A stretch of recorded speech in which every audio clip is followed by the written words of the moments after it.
मित्रांनो, तुमचं पुन्हा एकदा GB स्टोरी टेलर या यूट्यूब चॅनलवर स्वागत आहे. आजच्या आपल्या गोष्टीचं नाव आहे एक कथा, लेखिका स्नेहल घाडगे. पण गोष्ट सुरू करण्याआधी जर कोणी या कथेचा या अगोदरचा भाग पाहिला नसेल तर तो भाग पाहूनच हा भाग पाहण्यास सुरुवात करावी ही विनंती. चला तर मग अजिबात वेळ न घालवता गोष्टीला सुरुवात करूया.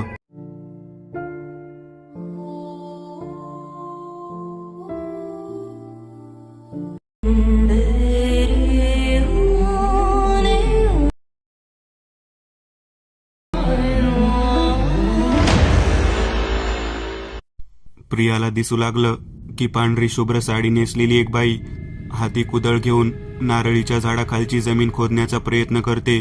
तिच्या लांब सडक केसांनी तिचा चेहरा पूर्ण झाकला गेलाय. जमिनीवर प्रहार करताच तिच्या बांगड्या फुटून खाली पडायच्या. तिच्याकडे पाहून तिच्या अंगावर सरकन काटा आला. प्रियाची चाहूल लागताच त्या स्त्रीने जोरात हातातली कुदळ जमिनीत घुसवली आणि खाली वाकून आपली मान तिरकी करत प्रियाकडे पाहू लागली. तिच्याकडे पाहताच भीतीने प्रियाचे डोळे पांढरे झाले. खाली वाकल्याने तिचे मोकळे केस तोंडावर आले होते. तिचे पांढरे कपाळ आणि डोळ्यांच्या रिकाम्या काळ्या कुट्ट खोबण्या पाहताच प्रिया जोरात ओरडण्याचा प्रयत्न करू लागली. पण तिच्या तोंडातून फक्त आवाज बाहेर येत होती. तिला ओरडताही येत नव्हतं. ती स्त्री हातातली कुदळ सोडून सरळ उभी राहत वर तिच्या बंगल्याच्या त्या खिडकीकडे पाहू लागली. तसं प्रियानेही वर पाहिलं आणि तिच्या काळजाचा थर कापून आला. कारण तिच्या समोर उभी तशी स्त्री वरून तिच्या बेडरूमच्या खिडकीतून रखरखत्या नजरेने पाहत होती. काय चाललंय हे समजण्यापलीकडचं होतं. प्रियाचं लक्ष पुन्हा समोर उभ्या त्या बाईकडे गेले. तसा तिचा अर्धा केसामधून उघडा चेहरा क्रूर आणि विद्रूप होत असल्यासारखं वाटू लागलं. अचानक तिचा आवाज घोगरा झाला. आपल्या डोळ्याच्या रिकाम्या कोबण्या आणखी मोठ्या करत ती प्रियाकडे पाहू लागली. तसा प्रियाचा प्राण कंठाशी आला. भीतीने तिचे पाय जमिनीत रुतून बसल्यासारखी ती स्तब्ध होऊन पाहत होती. हळूहळू समोर उभ्या त्या स्त्रीने आपल्या हाताचे बोट पुढे करून खुणावले. तसं प्रियानेही आपल्या मागे पाहिलं आणि भीतीने आपलं काळीज छाती फोडून बाहेर आल्यासारखे धडधडू लागले. कारण तिच्या पाठीमागून काहीच अंतरावरून एक काळी कुट्ट बुटकी आकृती ओरडत वेगाने धावत तिच्या दिशेने येत होती. त्या भयान घोगऱ्या आवाजाने प्रियाचं डोकं बधीर होऊ लागलं. भयभीत नजरेने ती धावत येणाऱ्या आकृतीकडे पाहत होती. घोगऱ्या आवाजात धावत त्या आकृतीने त्या नारळीच्या छोट्या झाडात झेप घेतली आणि अदृश्य झाली. तशी ती समोर उभी स्त्री हातात कुदळ घेऊन जोरजोरात रडत ओरडत किंचाळत त्या झाडाखालील जमीन खोदू लागली. समोर घडलेले हे भीषण दृश्य पाहून तिला भोवळ आली आणि ती तिथेच बेशुद्ध झाली. प्रिया शुद्धीवर आली. तसा अविनाश तिच्या जवळ बसलेला आणि बाजूला उभा वयस्कर वॉचमन काहीतरी बोलत होता. साहेब, वर्षभरापूर्वी तुमचे आई वडील त्याच जागेवर हार्ट अटॅकने मरण पावले. तुमचा आधीचा वॉचमन देखील त्या जागेवर मरून पडलेला दिसला. तसा डोळ्यावरचा चष्मा काढत अविनाश वैतागून म्हणाला, काय म्हणायचं आहे तुम्हाला? तसा वॉचमन हात जोडून बोलू लागला, रागवू नका साहेब, पण मलाही वाईट अनुभव येत आहेत. कोणीतरी पायावर बोट फिरवून गेल्यासारखं, कोणीतरी रांगत सरपटत फिरत आहे असा भास होतोय. प्रिया शांतपणे त्यांचं बोलणं ऐकत होती. वॉचमन तिथून गेला तसे तिने डोळे उघडले आणि आता आपण ठीक आहोत म्हणत अविनाशला ऑफिसला जायला सांगितले. तोही ऑफिसला निघून गेला. वॉचमनच्या बोलण्याचा विचार करत ती उठली आणि बाहेर आली. वॉचमन बंगल्याच्या आवारातील स्वच्छता करत बसलेला. त्याच्या जवळ जात ती म्हणाली, काका, कधीपासून तुम्हाला हे विचित्र भास होत आहेत? तसा तो म्हणाला, मालकीनबाई, तुमचं लग्न व्हायच्या वर्षभर आधी मी राहायला आलो तेव्हापासून कधीतरी हे भास होतात. प्रियाने पुन्हा प्रश्न विचारला. आणि अविनाशचे आई वडील कसे वारले म्हणत ती बंगल्याच्या पायरीवर बसली. तसे ते म्हणाले, ते नारळीचं छोटं झाड अपशकून आहे. सगळ्यात आधी तुमच्या सासूबाई वारल्या. त्या झाडाखाली त्या मरून पडलेल्या दिसल्या. डॉक्टरांनी तपासून सांगितलं की त्यांना हार्ट अटॅक आला होता. त्या कशाला तरी खूप घाबरल्या होत्या. त्यांच्या हृदयाच्या शिरा आतून फुटून रक्तस्राव झालेला. प्रिया शांतपणे ऐकत होती. खाली जमिनीवर बसत वॉचमन पुढे म्हणाला, कोणीतरी सांगितलं की हे पिशाच्याचं काम आहे, पण साहेबांनी विश्वास ठेवला नाही.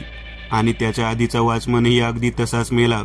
त्याचं बोलणं ऐकत प्रिया मनात म्हणाली, इतकी भयंकर घटना इथं घडली आणि मला कोणी सांगितलं नाही. आपल्या डोक्यावर बांधलेल्या कापडाने तोंड पुसत वॉचमन पुढं म्हणाला, मालकीनबाई, तुमच्या सासऱ्यांनी मोठा पुजारी आणला. खूप मोठा यज्ञ घातला त्याने. लाखाच्या वर पैसे नेले. खूप मांत्रिक तांत्रिक केले. सर्व काही केले त्या मांत्रिक लोकांनी, पण खूप बुडवले यांना. प्रत्येकजण येऊन म्हणायचा, माझ्या ताकदीने तो आत्मा नष्ट केला, निश्चिंत राहा. आणि काही दिवसातच साहेबांचे वडीलही अशाच एका भयानक मरणाने गेले. प्रियाने आश्चर्याने त्याला विचारलं, काका, इतक्या भयानक गोष्टी घडल्या हे ऐकलं असताना तरी तुम्ही इथं काम करायला तयार कसे झालात? त्यावर तो हसून म्हणाला, पोरी, तू माझ्या लेकीसारखी ग. एकच मुलगा मला. लगीन केलं. त्यांना माझी अडचण व्हायला लागली म्हणून त्यांनी बाहेर काढायच्या आत कुठेतरी 4 घासासाठी काम करून जीव जगवायचा. कसलीच भीती नाही बघ. त्यांचं बोलणं ऐकून प्रिया शांतपणे आत गेली. तिला गावच्या गुरुवांनी सांगितलेले शब्द आठवले, तुला अशा ताकदीचा सामना करायचा आहे जिला तिन्ही लोकातील कोणताच ईश्वर आजवर पराभूत करू शकला नाही आणि पराभूत करूही शकत नाही. जगातला कोणताही मांत्रिक तांत्रिक तुला मदत करून त्या शक्तीला संपवण्या इतपत सिद्ध नाही. देवीचा आशीर्वाद तुझ्या सोबत आहे. काही वेळात वॉचमन आत येऊन म्हणाला, मालकीनबाई, माझी नात लय आजारी आहे. तिला बघायला जावं लागल. प्रिया काही पैसे देणार? तोच वॉचमन म्हणाला, पैसे आहेत मालकीनबाई, लागले तर सांगेन. त्याच्याकडे पाहत प्रिया 100 रुपयाची नोट देत म्हणाली, हे घ्या, माझ्याकडून तिला खाऊ घेऊन द्या. वॉचमन निघून गेला. तशी प्रिया पुन्हा आपल्या विचारात गुरफटली. रहस्याचा उलगडा करण्यासाठी प्रिया अविनाशची वाट पाहत बसलेली. अविनाश नेहमीप्रमाणे पिऊन रात्री उशीर आला. तशी प्रिया त्याला या घटनाबद्दल विचारू लागली, पण पुन्हा अबॉर्शन न करण्यावरून दोघांमध्ये खूप भांडण झालं. अविनाशच्या डोळ्यात क्रौर्य दाटलं होतं. त्याने प्रियावर हात उचलला, पण प्रिया काहीच ऐकण्याच्या मनस्थितीत नव्हती. तिनं स्पष्टच सांगितलं, वाटेल ते झालं तरी मी या मुलीला जन्म देणारच. तिचं बोलणं ऐकून अविनाशच्या तळपायाची आग मस्तकात शिरली. तिला फरफटत एका आडगळीच्या खोलीत कोंडून घालत म्हणाला, मला कोणाचा नकार ऐकायची सवय नाही. एवढं बोलून तो आपल्या रूममध्ये येऊन दारू पीत बसला. एका मागून एक पेक पोटात ढकलत होता आणि संतापाने प्रियाला शिव्याही हसडत होता. आता नशेने नजर अंधुक होत चालली. तोच त्याला एक पांढरी आकृती त्याच्यापासून काही अंतरावर उभी दिसली. दारेच्या नशेतच जड जिभेने अडखळत तो बोलू लागला, प्रिया, तू परत इथं कशी आलीस? तू तशी ऐकणार नाहीस. त्याने कमरेचा बेड काढत उठला. तशी ती आकृती चालू लागली. तसेच बडबडत अविनाशने तिच्या मागे चालायला सुरुवात केली. ती आकृती तशी जिन्यावरून उतरून खाली निघाली. तसा अविनाशही पडत धडपडत तिला शिवीगाळ करत चालू लागला. इकडे आडगळीच्या खोलीत बंद प्रिया तशीच त्या रूमचे दार बडवून तिथून बाहेर काढण्यासाठी अविनाशला विनवणी करत होती. शेवटी थकून रडत त्या खोलीत बसली होती. तिची नजर त्या खोलीला निहाळू लागली. बाजूला एक जुने लाकडी कपाट, एक टेबलवरील पंखा, मोडलेल्या खुर्च्या, टेबल, एक खराब सोफा.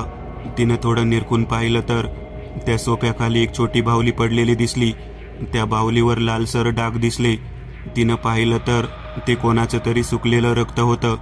प्रियाला थोडं आश्चर्य वाटलं. तशी ती त्या खोलीची झडती घेऊ लागली.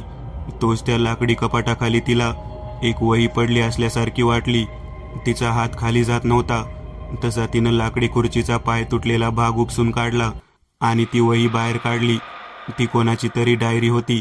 प्रियानं डायरी झाडली. तसा एक फोटो खाली पडला. त्यात एक खूपच देखणी स्त्री आणि एक छोटी मुलगी होती. डायरीची पाने पलटत प्रिया वाचू लागली. आज अविनाश खूप आनंदी होते. मला दिवस गेलेत हे समजताच म्हणाले की, अश्विनी, मुलगाच हवा मला. मी त्यांचं बोलणं मनावर घेतलं नाही. ते माझी काळजी घेऊ लागले. प्रियाला वाचून धक्काच बसला. अविनाशचं आधी लग्न झालेलं. भरल्या डोळ्याने ती पाने पलटत वाचू लागली. तसे एक एक गुड उकलू लागले. मला आज खूप वाईट वाटलं. माझ्या बाळाच्या हृदयाला छिद्र आहे म्हणून रिपोर्ट आलाय, असं अविनाशने सांगितलं. ते माझ्याशी खोटं बोलले. माझं बाळ व्यवस्थित आहे, पण मुलगी आहे म्हणून अविनाश आणि त्याच्या घरच्यांना ते नको झाले. पण मी तिला जन्म देणारच. त्यांनी मला घराबाहेर काढली. प्रिया एक एक पान पालटत होती. तसं एक एक गुड उकलत होतं.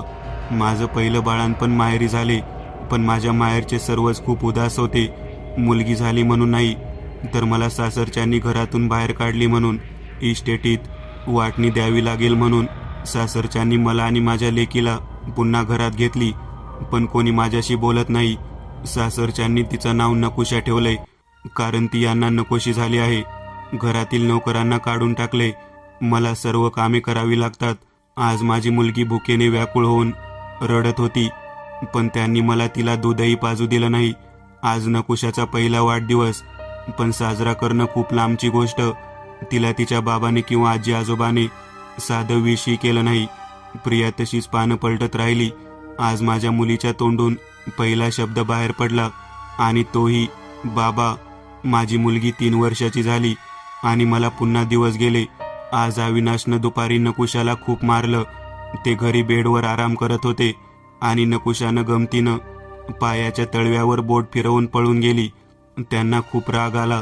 रागाच्या भरात त्यांनी माझ्या पोरीला जनावरासारखं मारलं. माझं बाळ रडत रडत माझ्या मांडीवरच झोपलं. आज तिचा 3रा वाढदिवस, पण तिची तब्येत बरी नाही. तिचं अंग कालपासून तापाने भासते, पण कोणालाच तिची पर्वा नाही. बाहेर जोराचा पाऊस पडतोय. डॉक्टरांचा फोन लागत नाही. तापेने ती झोपेत बडबडत आपल्या बाबांचीच आठवण काढते. तिच्या डोळ्यातून अश्रू येत आहेत. वाजता वाजता प्रियाचेही डोळे पाणावले. आज 3 दिवस नकुशाच्या अंगात ताप आहे. अविनाश घरी येताच त्याला बोलले, पण मी अबॉर्शनसाठी नकार दिल्याने त्याने मला चमड्याच्या बेल्टने खूप मारले. त्या आवाजाने नकुशा जागी झाली आणि रडतच माझ्या आडवी आली आणि त्याच्या समोर हात जोडून उभी राहत म्हणाली, बाबा, आईला मारू नका. पण त्याने तिला जोरात धक्का दिला. तशी ती बेडच्या कोपऱ्यावर आपटली. तिच्या डोक्यावर खोल जखम झाली. खूप रक्त येत होतं. ती तशीच उठली आणि आपल्या आजी आजोबांना बोलवण्यासाठी धावत बाहेर गेली. पण तिचा पाय घसरला आणि जिन्याच्या पायऱ्यावरून खाली पडली. तिचे आजी आजोबा समोर होते, पण कोणीच तिला उचललं नाही. तिचा हात फ्रॅक्चर झालाय. प्रियाला त्या पानावर अश्रूचे सुकलेले व्रण दिसले. तिने ते पान पालटले. नकुशाच्या डोळ्यातून एकसारखं पाणी येते. तिचं अंग तापाने भासते. डोक्यातही खोल जखम झालीये. त्यावर साडीचा पदर फाडून बांधलाय, पण तिच्या मोडलेल्या हाताला खूप वेदना होत आहेत. ती माझ्या मांडीवर डोकं ठेवून हुंदके देते, पण कसं सांगू तिला की तिच्या वेदना पाहून माझं काळीज फाटत होतं. माझ्या डोळ्यातलं पाणी बघताच रडत रडत आपल्या बोबड्या शब्दात मला म्हणाली, आई, तू कशाला ललतेस ग? एवढं बोलून नकुशा उठली आणि माझ्या पाठीवर उठलेले वळ पाहत त्यावरून आपला एक हात फिरवत म्हणाली, आई, तुला पण खूप दुखतंय का ग? तिच्या त्या बोबड्या शब्दाने काळीज आणखीनच तुटते. काय करू देवा? वाजता वाजता प्रियाच्या डोळ्यातून अश्रू आले. तिने आणखी एक पान पालटले. मी आज नाईलाजानं अबॉर्शन करायला गेले होते, कारण त्या बदल्यात ते माझ्या मुलीला डॉक्टरकडे घेऊन जाणार म्हणालेत. घरी यायला रात्र झाली, पण घरी परतत असताना बागेच्या आवारात एक मोठा खड्डा खणलेला दिसला. मला पुन्हा त्या आडगळीच्या खोलीत ठेवलं. आत गेले तसे वेदनेने आई, आई ग, आई ग म्हणत कळवळणाऱ्या नकुशाचा आवाज आला. मला पाहताच तिला आणखीनच हुंदका आला. ती खाली रडत बसलेली, आपला मोडलेला हात किंचित पुढे करत केविलवाण्या नजरेने माझ्याकडे पाहत म्हणाली, आई, खूप दुखतंय ग. तिचे पाणावलेले डोळे पाहून गहीवरून आलं. तिला जवळ घेत मी पाहिलं तर तिचा हात सुजून काळा निळा पडू लागला होता. 3 वर्षाच्या माझ्या मुलीच्या इवल्याशा जीवाला किती या यातना. आज पहिल्यांदा वाटलं की का जन्म दिला असेल तिला. तिची अवस्था पाहून हुंदका आवरणं कठीण झालं होतं. मी मदतीसाठी जोरजोरात दरवाजा वाजवून अविनाशला बोलवू लागले. तो गाढ झोपेतून उठून आला. खूप राग आला होता त्याला. मी त्याच्या पायावर डोकं ठेवून नकुशाला दवाखान्यात नेण्यासाठी विनवणी करू लागले, पण त्याने मला पुन्हा बेदम मारला. माझं ओरडणं बंद करण्यासाठी माझे हातपाय बांधून तोंडावर पट्टी बांधली. माझं ओरडणं शांत झालं तसा तो नकुशाकडे वळला. प्रियाने आपल्या डोळ्यात आलेले अश्रू स्वच्छ करत पान उलटले. हे पान सुकलेल्या अश्रूंनी जड झाले होते. कदाचित आपल्या काळजातील एक एक शब्द जसेच्या तसा तिने उतरवला होता. तो नकुशाजवळ गेला तशी माझी मुलगी त्याचा एक हात पकडून हुंदके देत त्याला म्हणाली, बाबा, हो बाबा, आईला शोला हो. मला डॉक्टर अंकलकडे नका नेऊ, पण आईला शोला. माझा हात आता बला झाला. माझा हात आता नाही दुखत. नकुशाचं बोलणं ऐकत तो खाली बसत म्हणाला, आता हात नाही दुखत. असं म्हणत त्याने नकुशाचा मोडलेला हात आपल्या हातात घेत जोरात दाबला. तशी माझी मुलगी जीवाच्या आकंताने कळवळली. ढसाढसा रडता रडता केविलवाण्या नजरेने आपल्या बाबाकडे पाहत ती बोबड्या शब्दात म्हणाली, बाबा ओ बाबा, तसं करू नका हो, खूप दुखतंय. मी पलत कधी कधी तुम्हाला त्रास देणार नाही. तिच्या डोळ्यातून ओघळणारे अश्रू तिच्या इवल्याशा जीवाला होणाऱ्या यातना सांगत होते. प्रियाला हुंदकावरणं कठीण झालं. आपले अश्रू पुसत ती पुन्हा वाचू लागली. अविनाशने तिचा मोडलेला हात आणखी जोरात दाबला. तसे नकुशाने विवळत भरलेल्या नजरेने माझ्याकडे पाहत मला म्हणाली, आई, तू तरी सांग की ग बाबांना, खूप दुखतोय ग माझा हात. तिच्या डोळ्यातल्या यातना पाहवत नव्हत्या. मीही रडत होते. माझे हातपाय बांधल्याने उठताही येत नव्हतं.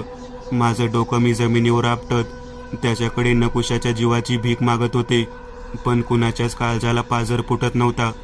तशीच रांगत सरपटत तिच्याकडे जाऊ लागले. नकुशा अविनाशच्या गालावर आपला दुसरा हात प्रेमाने फिरवत म्हणाली, बाबा, माझं काय चुकलं हो. मी पलत तुमच्या पायाला गुदगुल्या नाही करणार. तिचं बोलणं ऐकताच अविनाश म्हणाला, तुझं चुकलं, या घरात मुलगी म्हणून जन्माला आलीस आहे. माझ्या आईबाबांना वंश चालवायला मुलगा हवा होता. एवढं बोलून त्याने माझ्या नकुशाचा मोडलेला हात पकडून खसकन जवळ ओढली. एखाद्या गाईचं वासरू जीवाच्या आकंतानं जोरात थांबरावे तशी नकुशा ओरडू लागली. तिचा टाहू ऐकून काळीजच फाटलं. तोच तिला खाली जमिनीवर पाडले. आपल्या दुसऱ्या हाताने तिचं नाक आणि तोंड दाबून धरलं.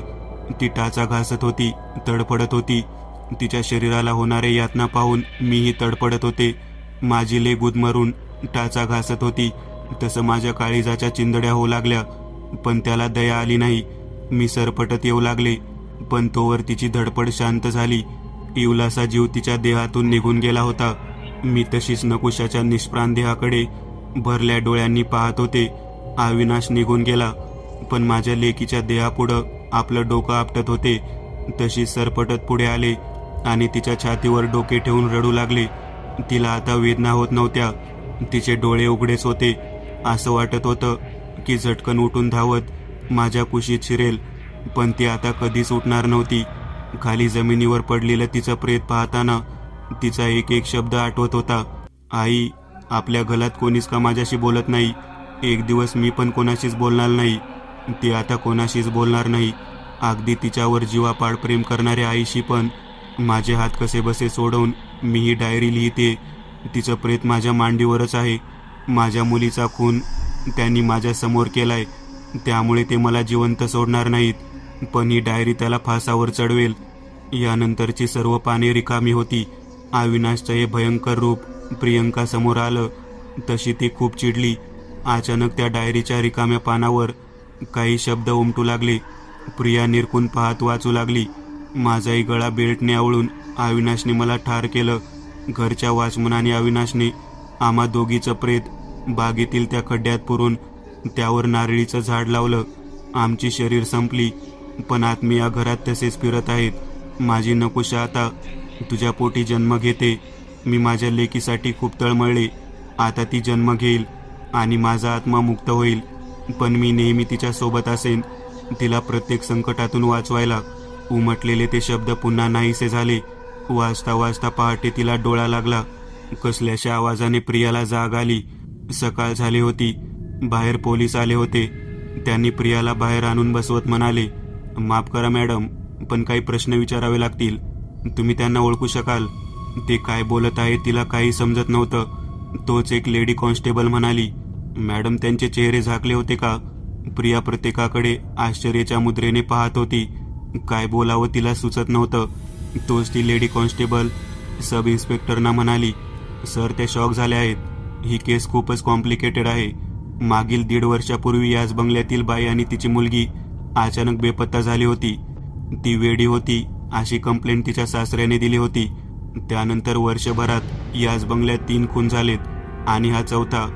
तोच बाजूला उभा दुसरा कॉन्स्टेबल साहेबांच्या कानापाशी जात हळूच म्हणाला, साहेब, मला तर वाटते की हे खंडणीसाठी झालं असावं.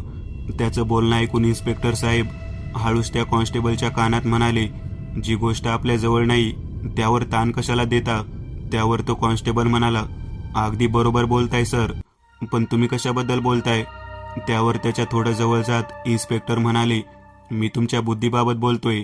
कारण जर खंडणीसाठीच खून झालेत तर मग इथल्या जुन्या वॉचमनला मारायची काय गरज होती? काय झालं हे प्रिया पाहायला बाहेर गेली तर त्या नारळीच्या झाडाखाली अविनाशचा छिन्नविछिन्न अवस्थेतील मृतदेह पडला होता. त्याच्याकडे पाहताच प्रिया गावच्या गुरुवांनी सांगितलेले कोडे उकलले. जगातला कोणताही मांत्रिक तांत्रिक त्या शक्तीला संपवण्या इतपत सिद्ध नाही, कारण आई इतके शक्तिशाली जगात कोणीच नाही. प्रियाच्या चेहऱ्यावर एक समाधान होतं. एका राक्षसाचा अंत झाला आणि तिच्या मुलीला आता जन्म घेण्यापासून रोखणारं कोणीच नव्हतं.